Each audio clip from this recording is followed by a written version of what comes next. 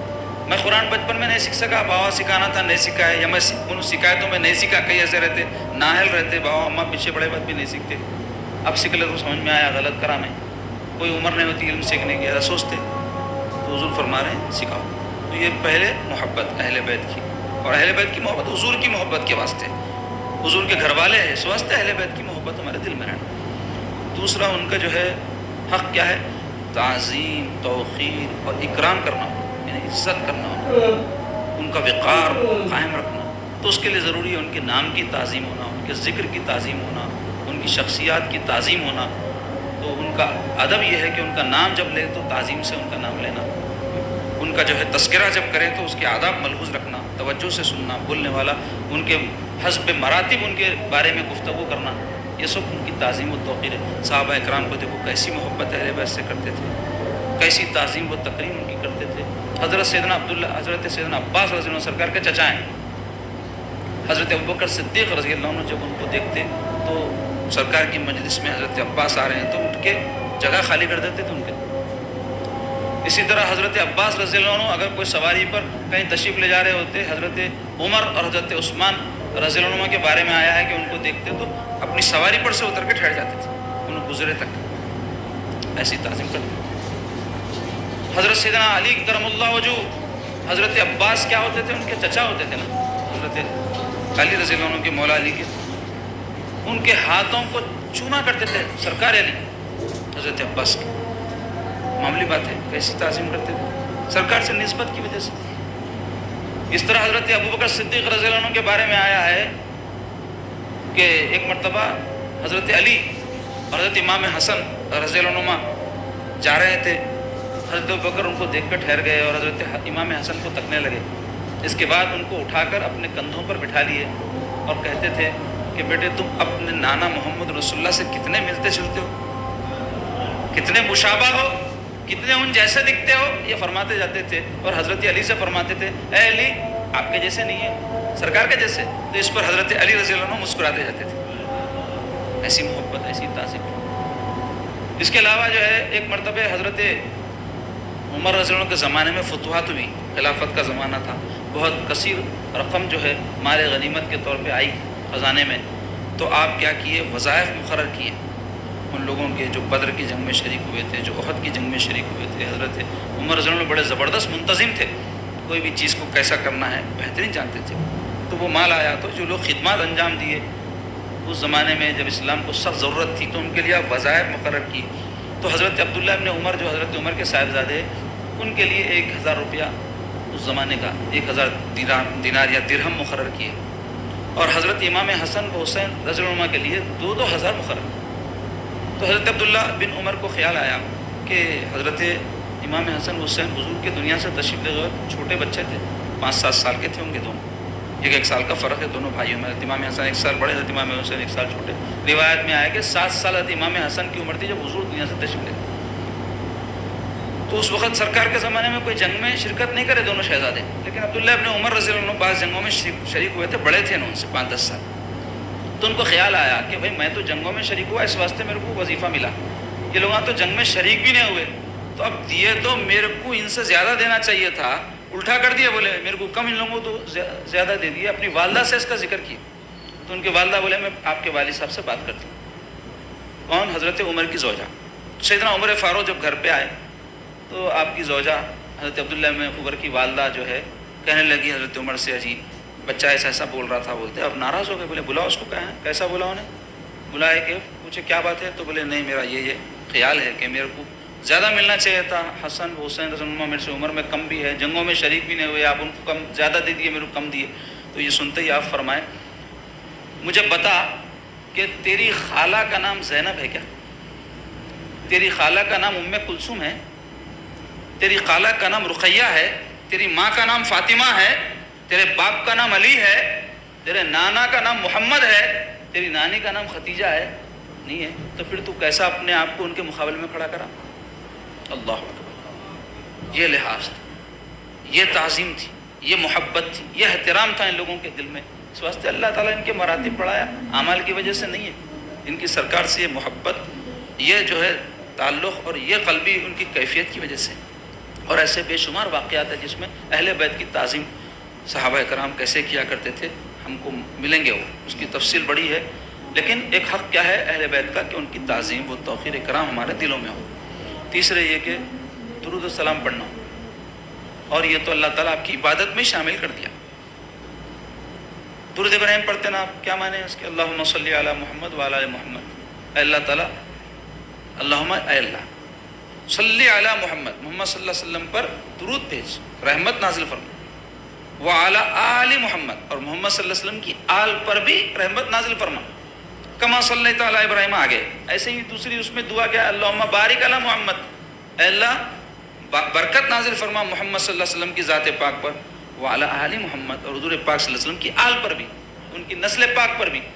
تو آپ کی عبادت میں ان پر درود پڑھنا 5 وقت کی نماز میں، ہر نماز میں، چاہے فرض ہو، سنت ہو، واجب ہو، نافل ہو، اس میں داخل کر دیا گیا۔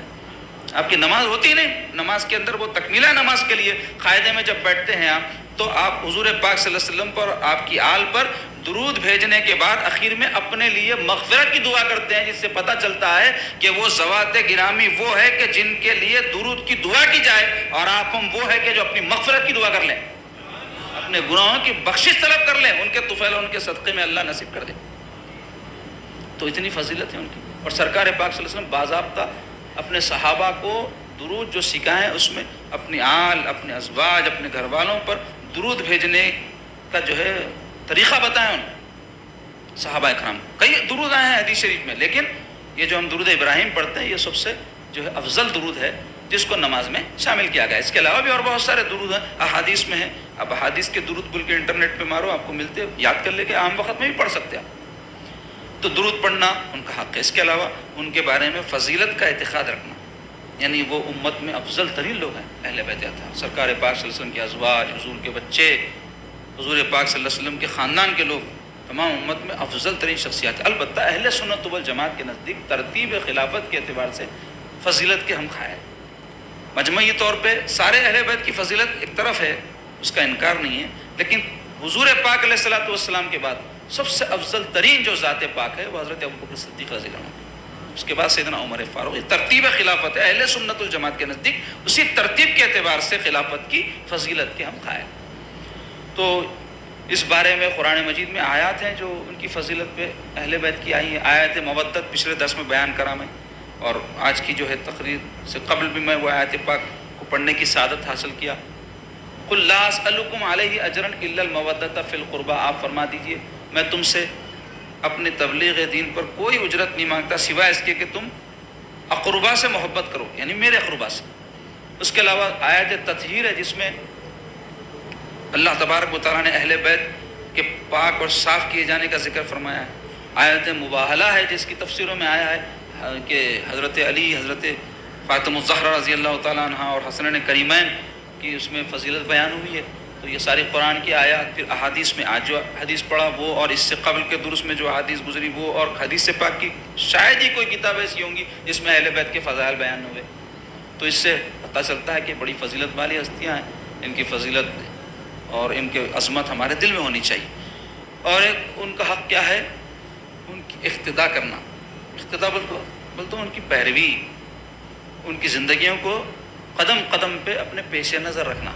سرکار پاک صلی اللہ علیہ وسلم کی ازواج کی زندگیاں کہ کیسے جو ہے حضور پاک صلی اللہ علیہ وسلم سے محبت وہ کرتی تھی, کیسے حضور کی خدمت کی, کیسے دین کی خدمت کی, کیسا علم حاصل کی. سیدہ عائشہ, بی بی خدیجہ, اعلان نبوت کے بعد سرکار پاک صلی اللہ علیہ وسلم کو جب تکالیف اور مصیبتیں پہنچی تو ویسے وقت میں کیسی جو ہے حضور پاک صلی اللہ علیہ وسلم کی معاون, کیسے حضور پاک صلی اللہ علیہ وسلم کی محبوبہ, کیسے حضور پاک صلی اللہ علیہ وسلم کی خادمہ بن کے وہ پیش ہوئیں. بی بی خدیجہ, اٹھاؤ کہ پڑھو سیرت کی کتاب میں بی بی خدیجہ کے احوال پڑھو, ایسی سرکار پاک صلی اللہ علیہ وسلم کی خدمت کی. ایسے سیدہ عائشہ صدیقہ رضی اللہ تعالیٰ عنہ, بی بی ام سلمہ رضی اللہ تعالیٰ عنہ, اور دیگر جو ازواج مطہرات ہیں ان کے بارے میں پڑھو. سرکار پاک صلی اللہ علیہ وسلم کی اولادوں میں سیدہ زینب, بی بی ام کلثوم, بی بی رقیہ, اور سب سے بڑھ کر سیدہ فاطمہ الزہرا سیدۃ النساء العالمین. سرکار نے فرمایا تمام عورتوں کی آپ سیدہ ہیں, جنتی عورتوں کی سردار ہیں. ان کی کیسی پاکیزہ زندگی, کیسی ان کی سخاوت, کیسی ان کی عبادت, کیسی ان کی سرکار کی خدمت, کیسی سرکار سے محبت, اور حضور کو ان سے کیسی محبت کہ حضرت عمر فاروق رضی اللہ عنہ سرکار کے دنیا سے تشریف لے جانے کے بعد بی بی فاطمہ سے کہا کرتے تھے اے فاطمہ آپ سے زیادہ کوئی حضور کے نزدیک محبوب نہیں تھا, اور حضور کے بعد میرے نزدیک آپ سے زیادہ کوئی محبوب نہیں ہے. ایسی سرکار کی شہزادی, ان کی زندگی پیش نظر نہیں ہے. کیسی سرکار کی صاحبزادی اپنے زوج یعنی حضرت علی رضی اللہ عنہ کی خدمت کیا کرتی تھی, کیسے اپنے شہزادوں کی پرورش کیا کرتی تھی. آج یہ سب نہیں ہونے سے بچیوں کی شادیاں ہو جا رہی, ان کو نہیں معلوم شوہروں کے ساتھ کیسا رہنا ہے. کیونکہ ڈرامے دیکھ رہے ہیں نا, تو ڈراموں میں شوہروں کے ساتھ ہائے ہلو کی زندگی رہتی, سنجیدہ زندگی نہیں رہتی. اس کے اندر ایک رخ خالی زندگی کا بتاتے. زندگی کے بہت سارے رخ ہیں, اچھے برے وقت آتے ہیں انسان پہ, تنہائی ہوتی, کبھی پریشانی ہوتی, کبھی خوشی رہتی, کبھی تنگی رہتی معاشی, کئی زندگی میں مسائل آتے. وہ سب کے ساتھ زندگی ہے.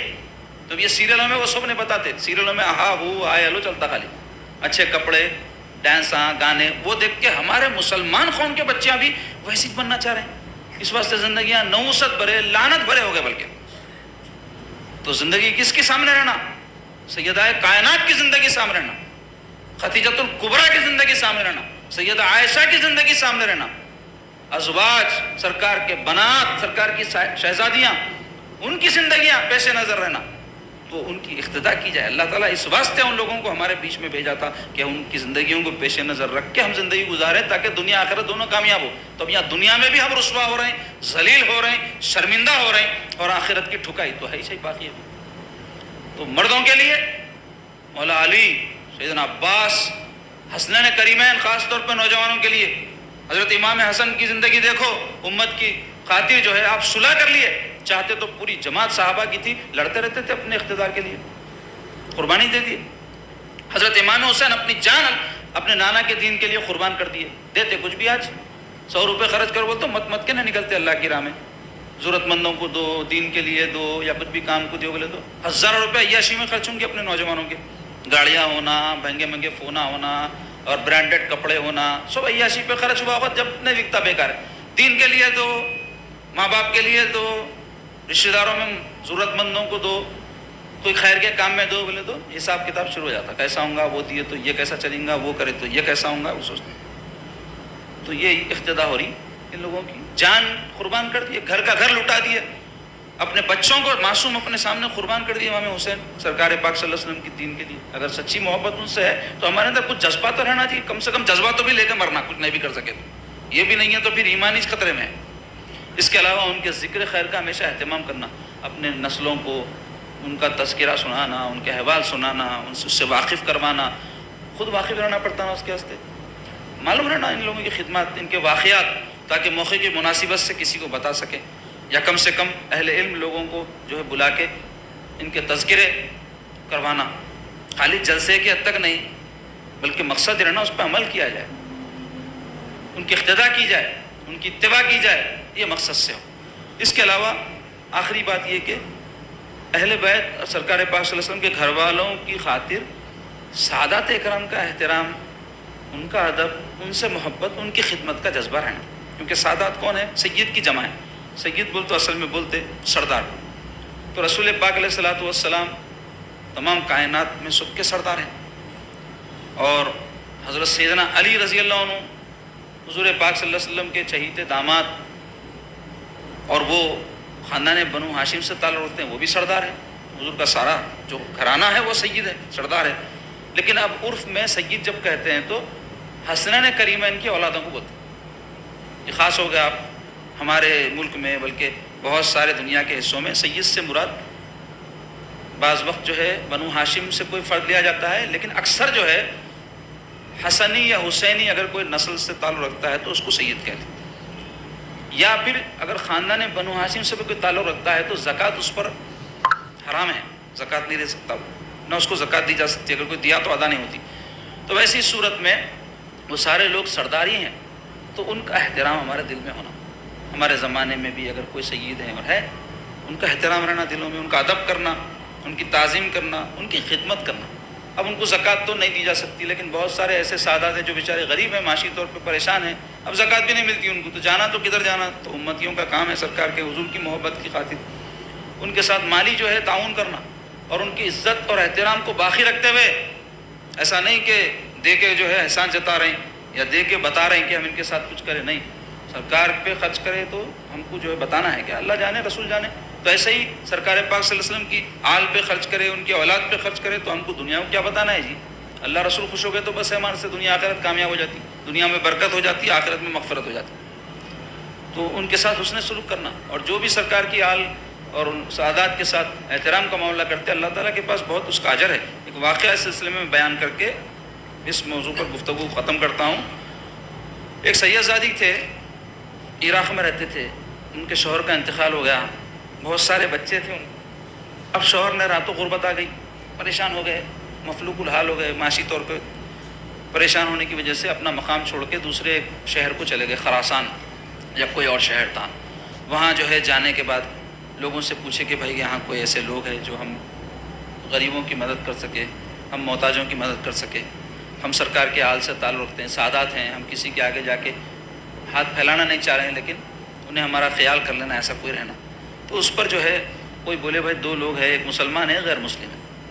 مسلمان تو یہاں کے جو حاکم ہیں وہ بڑے دولت مند بھی ہے, سخی بھی ہے, آپ جا کے دیکھو ان کے پاس اور بولو آپ جو بھی آپ کے حالات ہیں انہوں مدد کرے تو کر دیں گے آپ. اور دوسرے غیر مسلم مجوسی ہے, یہ نصرانی ہے, کرسچن ہے, تو انہوں بولے بھائی کرسچن کے پاس کہیں کو جانا, مسلمان کے پاس ہی جانا.